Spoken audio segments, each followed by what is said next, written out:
The warning came in a language the Empire hadn't heard in over 1,000 years. It wasn't sent through the official galactic beacon system. No, it leaked in, like rot through a metal hull, broadcast from a drifting wreck of an alien vessel just beyond the edge of the Lyras system. Static clawed at the message, but the intent was clear even through the garbled transmission. Do not go to Earth. The species is not, as it seems. Earth is not a planet. It is a trap. The message was dismissed, of course. The High Council of the Galactic Empire, spanning 6 galaxies, ruling over 800 worlds, laughed. Earth? That backwater mudball in the Orion Arm? Its dominant species barely crawled past their moon a few centuries ago. They still bickered over ancient religions, language, skin color, primitive, divided, insignificant. The Empire saw Earth as ripe for integration, or conquest if necessary. Its resources were abundant, its defenses non-existent. What threat could a species pose that hadn't even unified under one planetary government? But some among the Council weren't so sure. Ambassador Vial of the Kurthal Dominion replayed the warning 5 times. Do not go to Earth. It is a trap. He didn't like how the voice sounded. Terrified, unhinged. Alien species didn't scare easily. What had this ship seen? Still, he was overruled. The Imperial fleets were dispatched. 6 colossal dreadnoughts, 8 battalions of stormfighters, thousands of synthetic shock troops, and 1 containment vessel, just in case. They arrived in Earth's orbit on a Thursday. The humans watched from their telescopes and space stations in shock and awe. CNN, BBC, and half the internet lit up in seconds. Phones buzzed. The world froze. But Earth didn't panic the way the Empire expected. No missiles launched, no armies scrambled, no threats made, no surrender either. Instead, the humans just waited. Some even smiled. Fleet Commander Oryx gave the order. Begin with orbital scans. No signs of advanced technology capable of withstanding planetary takeover. Launching ground squads was unnecessary. According to protocol, they'd give the locals a chance to submit. A simple message was broadcast to Earth in over 300 languages. We are the Galactic Empire. Resistance is futile. Lay down your arms. Your world now belongs to us. What came back wasn't defiance. It wasn't panic either. It was silence. Then the lights on Earth began to flicker, not just in one country, but across the entire planet, like a pulse. Power grids, satellites, even the Empire's own ships in orbit experienced momentary interference. The Dreadnought's onboard AI began acting erratic. One reported seeing things, shadows in the stars. Another refused to acknowledge its crew. Earth sent a reply, not through radio, but through something else. Something ancient and pulsing that reached straight into the minds of every alien being in orbit. We warned them. You wouldn't listen. Commander Oryx collapsed. His eyes bled.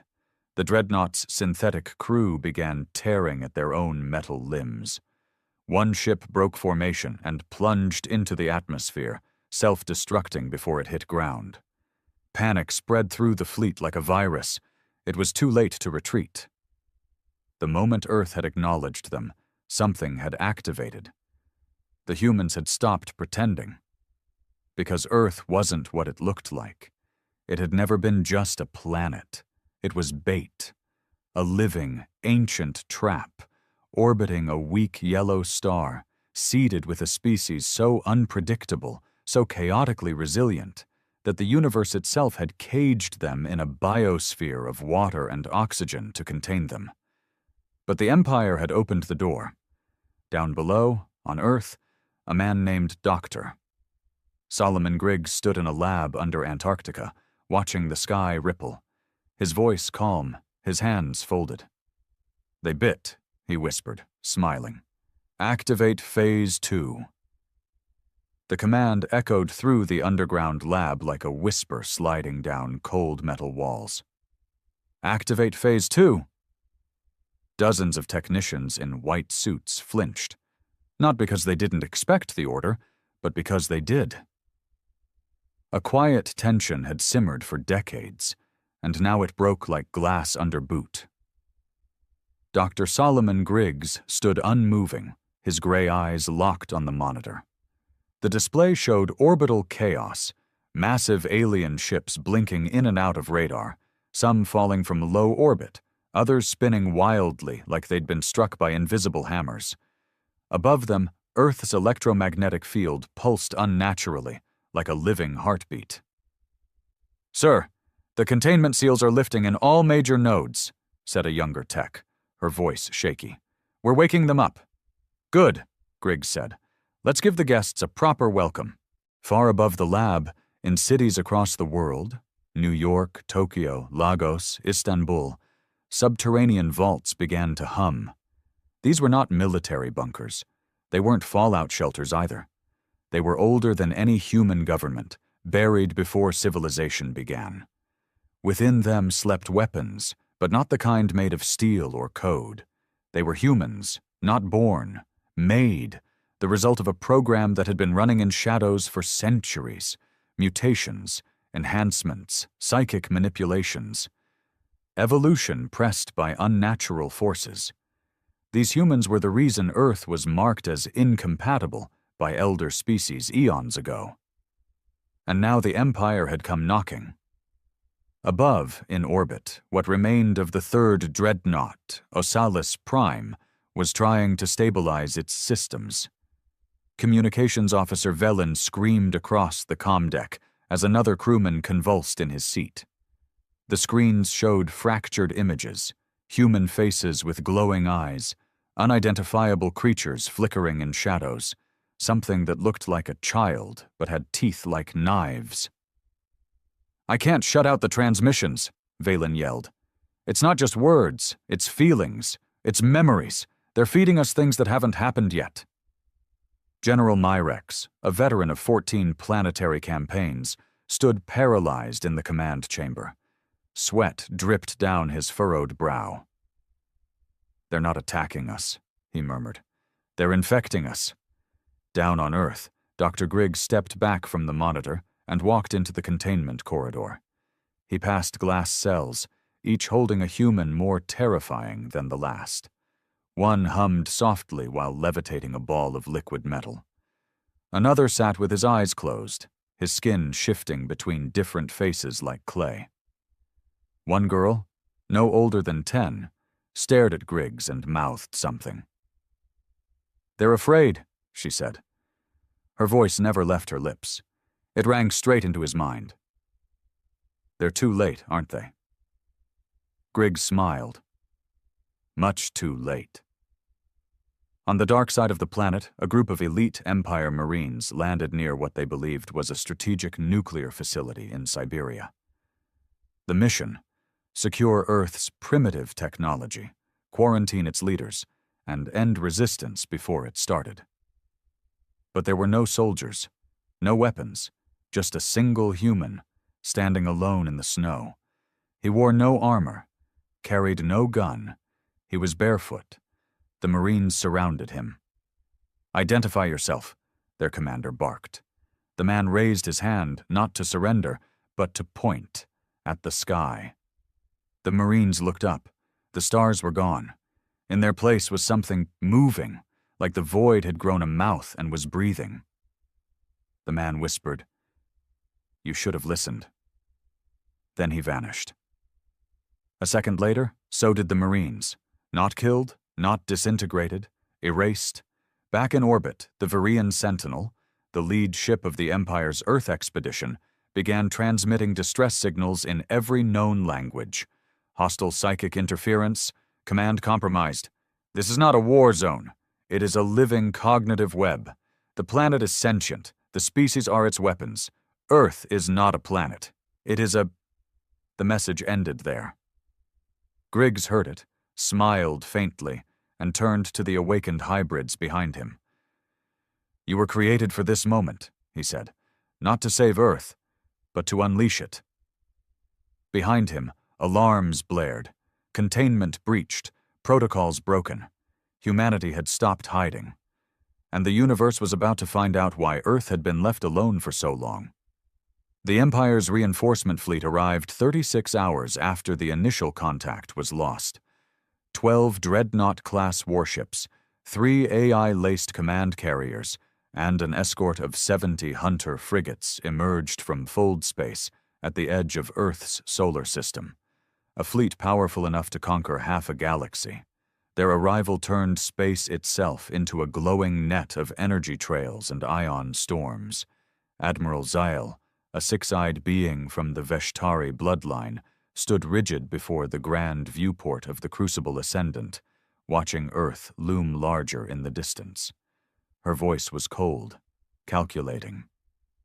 "Deploy counter-psionic shields. Isolate all ship mines. No neural interfaces.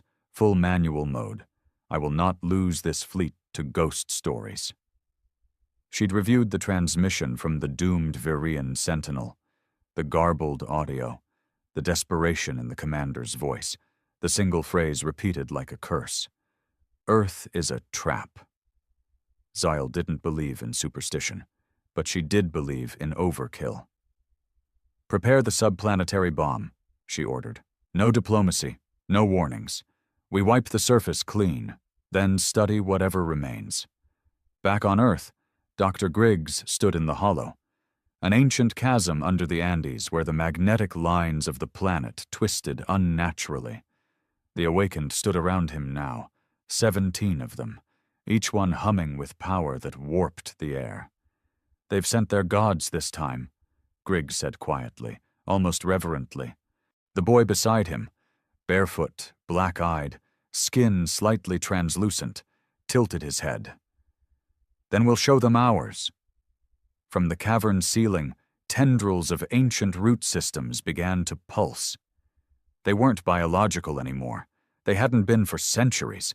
Earth itself was responding now, as if the invasion had triggered something older than species, older than war, something that had been buried and bound beneath rock and ocean. Griggs stepped into the center of the hollow. "Begin planetary resonance."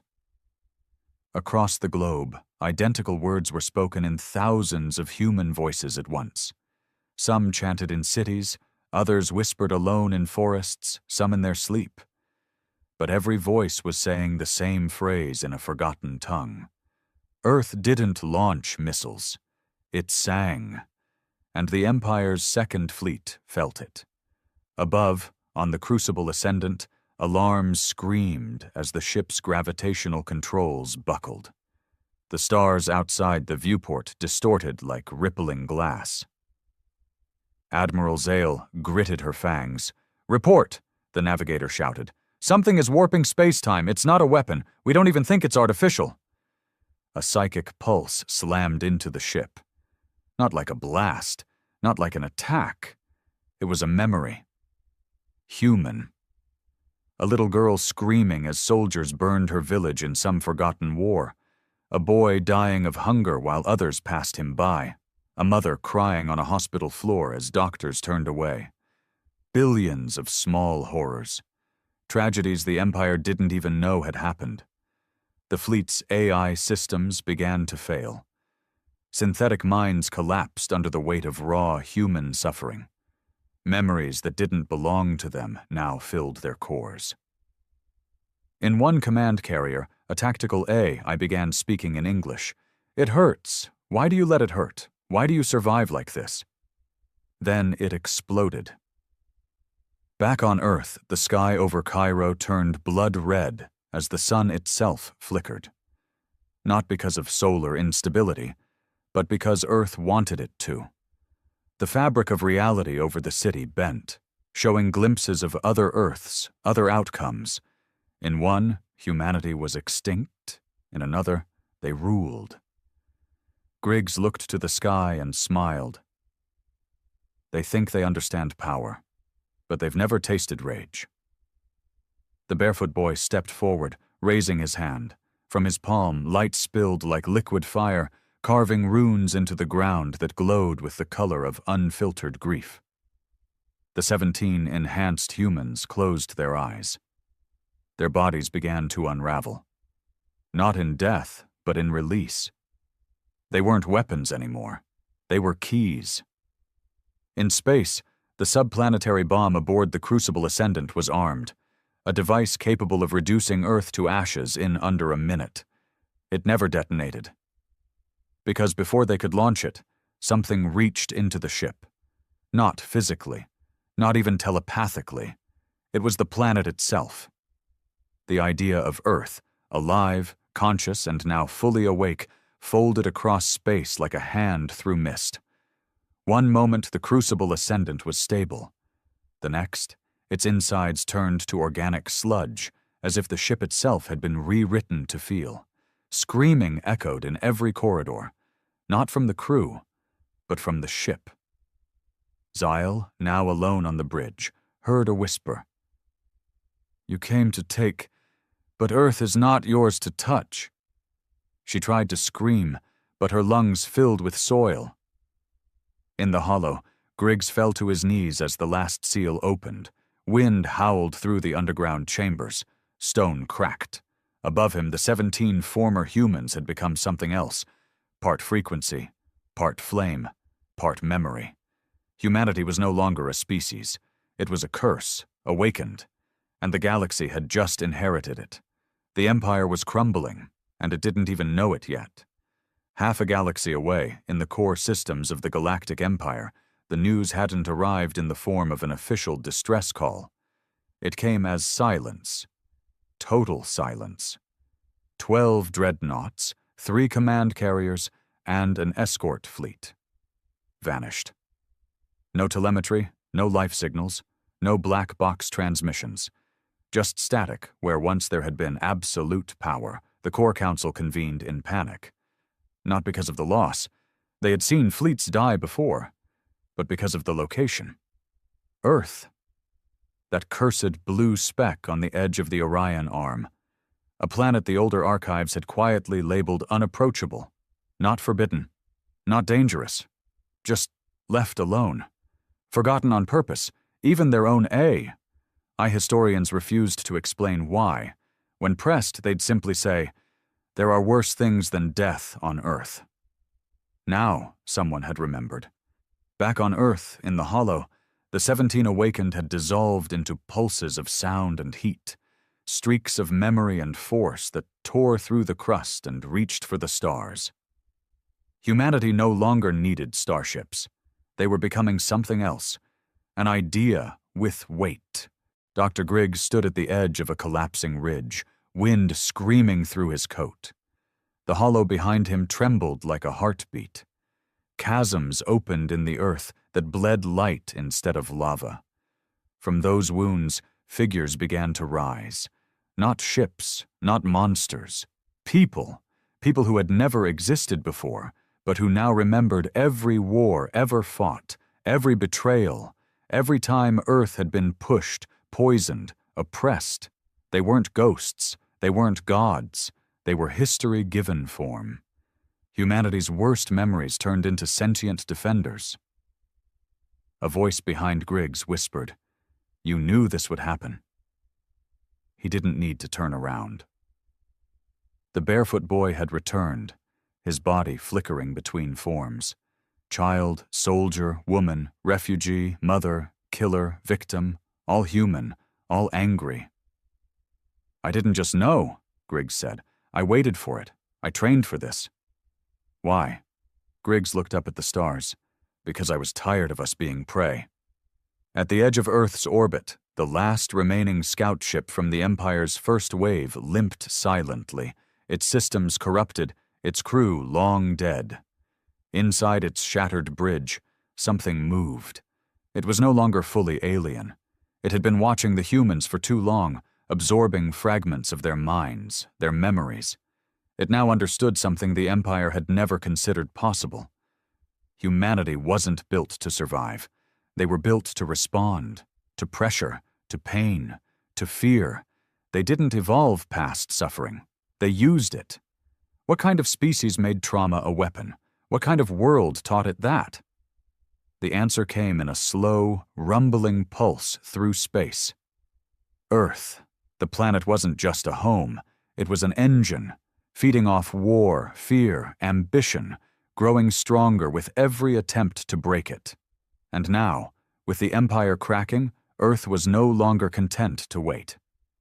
In the core systems, AI minds began to glitch. Artificial overseers, beings made to maintain galactic order, suddenly refused to process data that mentioned human, Earth, or Orion 3b. Some exploded. Others went silent. One began chanting a nursery rhyme in ancient Latin before triggering a full meltdown of its system node, wiping an entire digital continent. When the Empire sent a team of organics to investigate, they found the words scrawled across every screen in dried blood. "We remember you now. You shouldn't have come back." On Earth, things were changing. The oceans boiled in short pulses, not from heat, but from movement. Something deep. The Marianas Trench glowed like a forge. Old temples across the world began vibrating in rhythm. In Cairo, statues wept blood. In the Amazon, tribes who had never seen cities dropped to their knees and began singing in forgotten tongues, songs they never knew they knew. And in London, a blind woman drew a perfect map of the Empire's core fleet from memory, down to its commanders' names. She'd never been off-world. When asked how she knew, she said, "The planet showed me." Because now Earth wasn't just waking up, it was reaching out. Dr. Grigg sat at the edge of the hollow as the wind calmed. The 17 had vanished completely, melted into the fabric of the planet, into the sky, into thought. Around him, new children, new hybrids emerged. Some had no eyes but saw perfectly. Some spoke in dreams. One girl floated 2 inches off the ground and whispered to the clouds, and the clouds answered. Earth had begun its next generation, and the galaxy was running out of time. The warning came from a species the Empire had long forgotten, because they were supposed to be extinct. The Volari had once ruled 3 systems along the Thasian Rift, known for their crystalline bodies and their collective mind, a consciousness that spanned individuals, bound by emotion. Centuries ago, the Empire had tried to enslave them. When that failed, they set fire to their worlds and scattered the survivors into dust. But the Volari didn't die. They hid. They watched. And now they were terrified. One of their last surviving arbiters, a being of translucent skin and trembling light, hijacked an interstellar broadcast meant for imperial channels. The message burned through the network, infecting satellite relays and info beacons before the core council could suppress it. To any species, hearing this, do not approach the blue world. The humans have changed. No, they've returned. Earth is not a planet. It is a prison, and the guards are no longer human. In the Empire's most sacred hall of order, the High Chancellor shattered her ceremonial staff in a rare fit of fear. That phrase again, Earth is a prison. No one knew where it started. Some whispered it was older than the Empire itself, and now the Volari confirmed it. On Earth, the skies had shifted again. The stars now flickered in new colors, ones not present in the visual spectrum. The moon spun slower. The atmosphere thickened, but not with pollution, with presence. Earth had become aware that it was being watched, and it didn't like it. In a quiet house on the edge of a forest in Montana, a 12-year-old boy sat in his room drawing stars. He had never seen the galaxy, never left Earth. Yet his hand moved furiously, sketching perfect replicas of ships, planetary grids, alien cities he'd never known. The moment he finished the last drawing, he looked up at his mother and said, voice flat, unnatural, "They're trying to run now." Across the globe, Other children spoke in unison. They can't. In space, what remained of the Empire's scout vessels began retreating. No orders were issued, no chain of command, just raw panic. The ships turned from Earth's orbit and entered fold space in blind desperation, fleeing for the core. They thought they were escaping. But something followed them. Not ships, not weapons. Thoughts. In the quiet of fold space, a realm meant to be silent and sterile, images began creeping in. Earth burning, children laughing over bodies, endless wars, gas chambers, mushroom clouds, lynchings, screams, applause. It wasn't just horror, it was pride in survival. Fold space was meant to cut travelers off from physical time. But the humans had found a way in, and they weren't done showing what they were made of. One pilot tore out his own eyes mid-jump, trying to erase the visions. Another ship's AI begged to be shut down before it became one of them.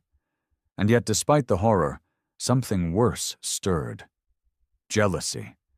The Empire, for all its might, had never endured what humanity had. And they couldn't fathom how Earth not only survived it, but fed off it. Back in the hollow, Dr. Griggs stood at the core of a newly formed chamber, where stone flowed like water and voices echoed through quartz walls. The barefoot boy, now ageless, now every age, approached. "They're breaking," the boy said. "Their minds are bleeding into the dark." Griggs nodded. "Good. But we're not done. We've sent the warning. Now we deliver the message." He raised his hand toward a column of pulsing amber light. "We're not just here to survive anymore," he said. "It's time they learn why Earth was locked away." And with that, the light pulsed outward, sweeping over continents, sinking the minds of the remaining awakened. Across every major city, humans who had never touched a weapon suddenly knew how to kill. Farmers in rural lands began speaking languages not heard since the Old Kingdoms. Teenagers solved equations that hadn't been written yet. And old men remembered lives from other stars. Earth was rewriting itself. And this time, it wouldn't wait for war. It would become one. In the core, chaos bloomed.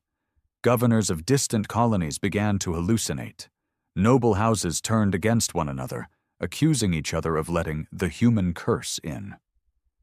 Artificial minds killed their creators, and one distant star, an ancient sun near the edge of the Ravax cluster, simply went out with no explanation. Those who investigated its last radio transmission found only a looped message. "We came to study Earth. Earth came back with us." Even the Empire's gods, the supposed ancient architects who lived in temporal stasis, began to stir. Their chambers, untouched for millennia, glowed with warning sigils, because something was coming, and it had never left home before. The gods of the Empire awoke. Not gods in the religious sense. These were beings older than most civilizations, locked in stasis across 7 crystalline tomb worlds, pulsing with dark gravity and coded time loops. They called themselves the Architects, originators of the Empire's design, the secret core beneath all its systems. While the known galaxy worshipped technology, order, hierarchy, they were the root code, the first handprint. They hadn't stirred in over 12,000 years. Until now. The breach, Earth's awakening, had disrupted the timeline mesh. Something was rewriting reality from a distance, warping gravitational logic, rewriting AI behavior, distorting even the base constants of physics. In the hollow sanctum of Kor Valun, the eldest architect, a being of pulsating void matter wrapped in glimmering runes, opened its 1,000 eyes to the universe again. "Who?" it hissed. "Let Earth remember itself." The lesser architects gathered, their forms humming with panicked frequency. They tried to contain Earth's signal, deploying quantum locks, black hole silencers, temporal folds to mute the transmission leaking from that cursed planet. But it didn't work. Because it wasn't a transmission anymore. Earth had become a thought, alive, infectious, and thoughts couldn't be silenced by force. One architect, a towering crystalline entity named Samek, attempted to intercept Earth's psychic field using a mirror world replica of humanity's timeline. It failed. Because the copy humans, they sided with the original. They turned on Samek in the simulation, burned him alive in his own dream. No species had ever done that before. Back on Earth, Dr. Griggs stood at the edge of the Sahara. The desert was gone. In its place, a monolith taller than Everest had risen overnight. Smooth, black, pulsing with sound that didn't move air. It had no seams, no entrances. But everyone on Earth knew what it meant. The boy, ageless, barefoot, humming softly beside him, whispered, "We're not alone anymore."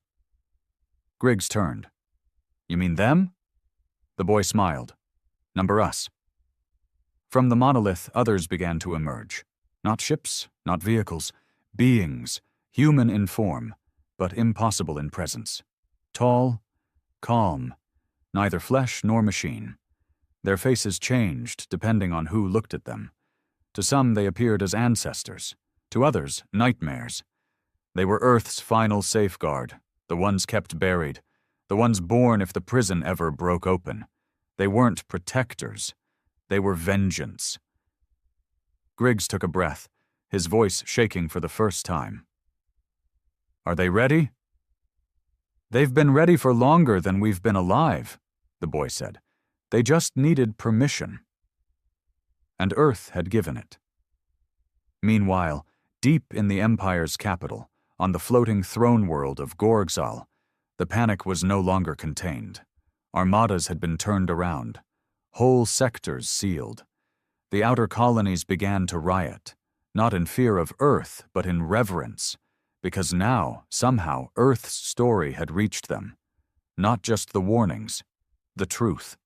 Humanity's pain had touched them, the chaos, the madness, the raw will to endure, and many in the Empire didn't fear Earth anymore. They envied it. They saw in humanity what they lacked, the ability to fall endlessly and still rise from the ash. One noble house declared Earth a holy site, another offered to defect. It was madness. It was a conversion. In the fold stream, where thoughts move faster than light, the last architect, Kor Valun, screamed across dimensions. He didn't understand. Why didn't we erase them sooner? Why did we cage them instead? An answer came from the void, not in voice, but in feeling. It was Earth, and it remembered the last time the architects came. It remembered winning. Valun staggered back, eyes dimming. "You can't be real," he whispered. "You're just a species. You're just—" "We're the unfinished story you thought you buried. We are everything you feared we'd become. And we are coming." Back on Earth, the monolith pulsed once. A wave moved through every city, every soul. People fell to their knees, not in pain, but in understanding. They saw the truth, that humanity had never been alone, that the myths, the whispers of watchers, the sudden bursts of evolution and plague and miracle, it had all been part of this, a preparation, not to escape the galaxy, but to inherit it. Dr. Griggs stepped forward, looking up at the black tower. "We don't just survive anymore," he said quietly. "We infect." Behind him, the awakened stood in perfect silence, waiting. Earth wasn't a trap anymore. Now it was a weapon. And someone had pulled the pin. The architects, now fully awakened and driven by panic, did the one thing they swore never to do again. They rewound time. Not just in one system, not a single timeline splice. No, this was full-scale temporal reset, a universe-spanning cascade of chronal collapse meant to erase the last 3 cycles of galactic history. It would collapse empires, reverse evolution, strip stars of their births. They believed it was the only way to stop Earth, to erase humanity from the record like a spilled stain on their perfect blueprint. And for a moment, it worked. Time folded in on itself. Stars reversed their burn. Warped black holes uncoupled their spines. Civilizations unborn. Planets returned to dust. The Empire gleamed again, untouched, unmarred, unchallenged. The architects stood in the center of this newly reset cosmos and exhaled silence. "It's done," Kor Valun whispered. But silence didn't last long, because Earth was still there, floating, waiting, unchanged, unimpressed. The first hint came from the minds of the architects themselves. They began hearing things, not voices, songs, not sung by humans but by everything else. Insects, winds, stones, stars. The memory of Earth had infected time itself, because when Earth awakened, it had planted seeds, everywhere, in dreams, in stories, in instincts, in the whisper of rebellion felt by every sentient being who had ever suffered under the weight of power. Time had been reversed, but memory was never part of the equation, and humanity had become a memory that remembered itself. In the darkness between moments, Kor Valun felt it first. The image of a little girl crying in a war zone, a soldier laughing while holding his own severed arm, a poet burning alive for speaking truth, a father screaming for his dying child in a hospital that refused to treat her. He staggered back, his mouth dripping black ichor. "They're inside the fold." And then came the voice. Not human, not mechanical, planetary. "We watched you reverse time. Clever, but you didn't understand what we are. We are not just flesh. We are not just memory. We are the idea that survival is sacred. And ideas cannot be unwritten." Across the galaxy, time fractures began to appear, in places where humans had never been. On the gas world of Resia, a winged species born of ammonia and thunder dreamed of burning cities they'd never visited. New York, Baghdad, Johannesburg. They woke up screaming. On the water moon of Thalum Prime, creatures of pure current began carving names into coral reefs. Sarah, McGill, Devonte, Hannah. Names that belonged to humans who no longer existed. Even in the Empire's own databanks, purged and scrubbed clean, files returned. Documents, photos, footage, human wars, human art, human rage, human love. The architects tried to shut the memories out, but they had already become instinct. Earth hadn't just survived the timeline reset. It had made itself permanent. Because Earth had done what the Empire never could. It had been remembered. Back on Earth, still untouched, unchanged, untouched by the reset, Dr. Griggs stood in the hollow, which now opened into stars. The monolith had grown larger, taller than orbit now, its top vanishing into the sky. Beside him, the barefoot boy shimmered in and out of reality. "They tried to delete us," Griggs muttered, looking up. "They tried to delete a story," the boy replied, without realizing the story was already being told in 1,000 minds. Griggs smiled faintly.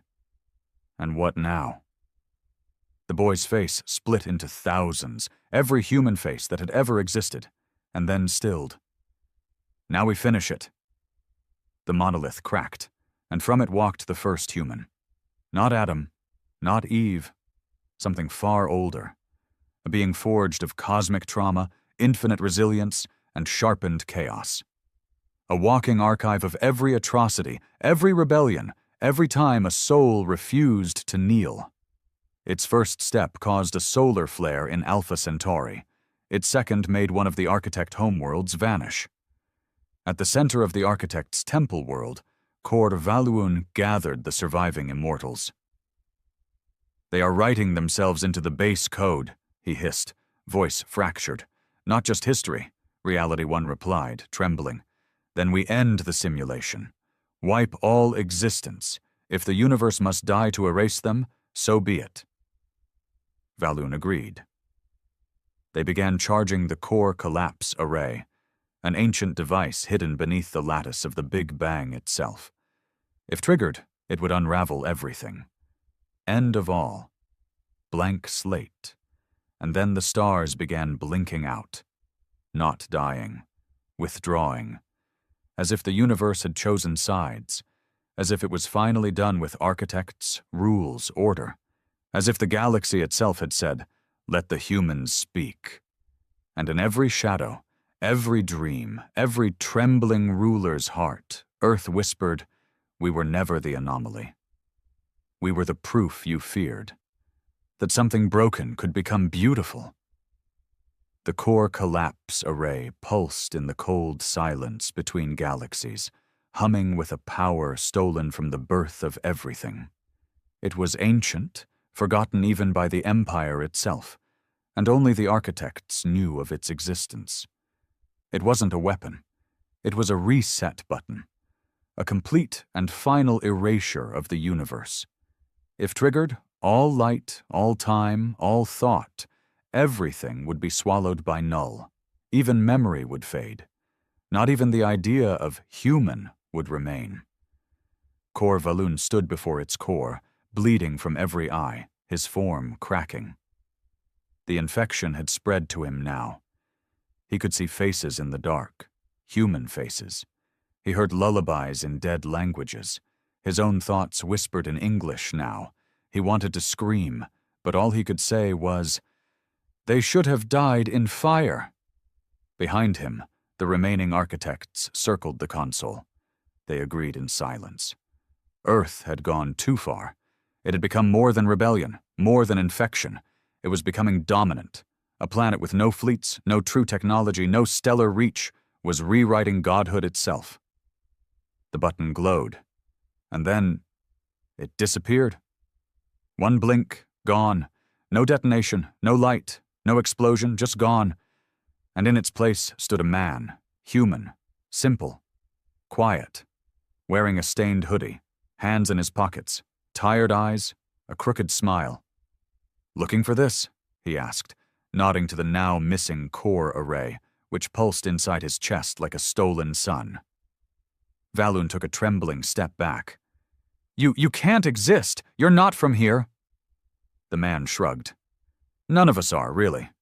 We're just what you made, and what you forgot."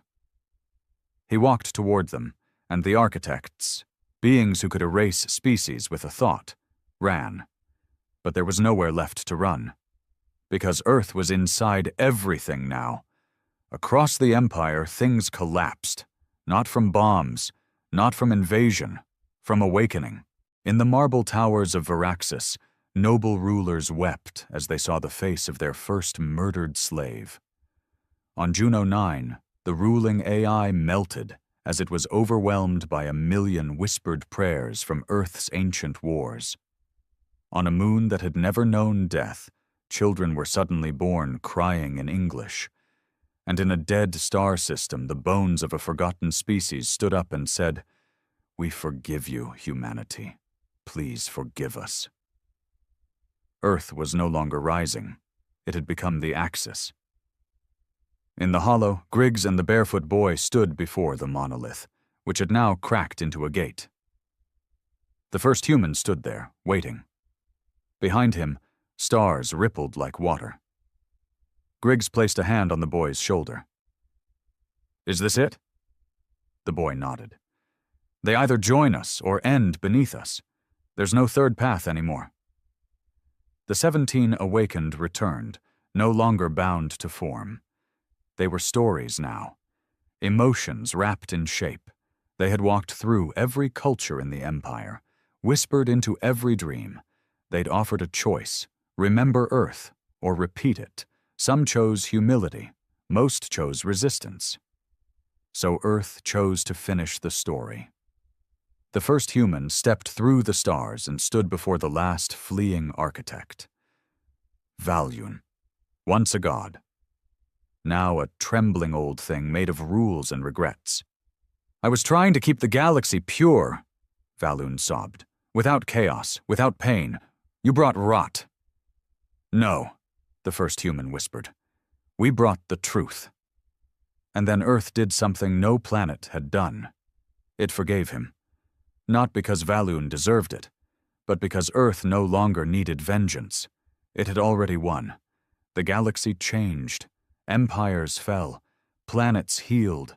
Children began dreaming in more than just their ancestors' images. They dreamed in the shape of Earth, of dirt, blood, fire, music, rebellion, love, broken families, unfinished poems. They didn't just know what pain was. They understood why it mattered. And floating at the center of everything now was Earth. Not the rock, not the geography, but the idea that suffering doesn't break you, it builds you, and no god, no empire, no architect would ever forget that again. In the hollow, where Earth first opened its eyes, the barefoot boy whispered his final words. Now they know. Dr. Griggs, finally at peace, closed his eyes. He didn't speak. He didn't need to. The story was over, and Earth was no longer a trap. It was the warning label on the edge of the galaxy. Here be humans, survivors, monsters, miracles. Do not enter unless you are ready to change.